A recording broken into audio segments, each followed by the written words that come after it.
If you live east of the Rockies here in the United States, we have one species of hummingbird. It is the ruby-throated hummingbird.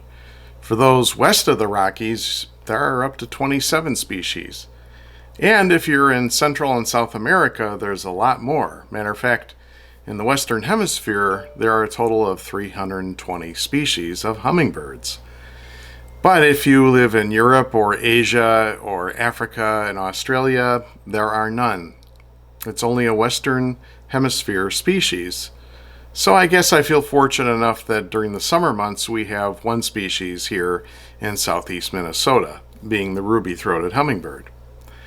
Now this year has been busy for me. I was doing quite a few videos of different nests, and I was just finishing up filming a killdeer nest when the phone rang, and it was from this woman who said, "I have a niece that has a hummingbird nest on her porch.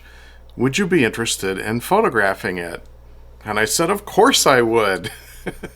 So I contacted Lisa, the woman's niece, and she told me about this nest and where it was located, and I almost fell out of my chair when she told me the details of this nest. Now, Lisa only lives a couple miles from our house, and I immediately went over there to see this because I just couldn't believe what I was hearing. But before we get into exactly where this nest was located, let's talk a bit more about the nest, because hummingbirds themselves are really small. The nests are even smaller. If you look at this, this is a bottle cap lid, and picture that as the diameter, and inside there's the egg, about the size of a peanut. So they're very, very tiny. Matter of fact, here's a video that I took about a week after they hatched, and as you can see, I'm holding up a dime, and that gives you a perspective as to just how tiny this nest is.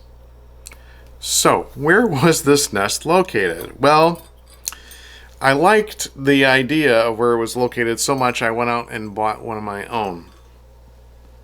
This is a hummingbird ornament, and the nest was located in the tail of this hummingbird hanging ornament.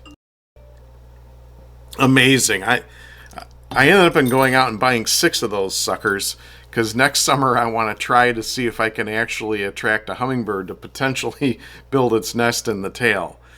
It was probably just a fluke, but maybe there's something to it. Maybe the hummingbird recognizes that it's a hummingbird ornament and feels safe. I have no idea. Again, I think it's just a fluke, but we're going to try to see if we can attract a hummingbird to build its nest in one of these hanging ornaments as well. So we'll see what happens. So this nest was being built in the month of June, and I didn't find out about it from Lisa until after they had hatched. So here are a few pictures from Lisa showing the actual hatching of the eggs. So in this video you're about to see, I was there from about a week after they hatched all the way through to the point at which one of the chicks fledged. Unfortunately, the second chick didn't make it. It had some form of a growth on its neck, and it never made it. And you'll see as the time progresses in these videos that the one chick was getting much larger than the other.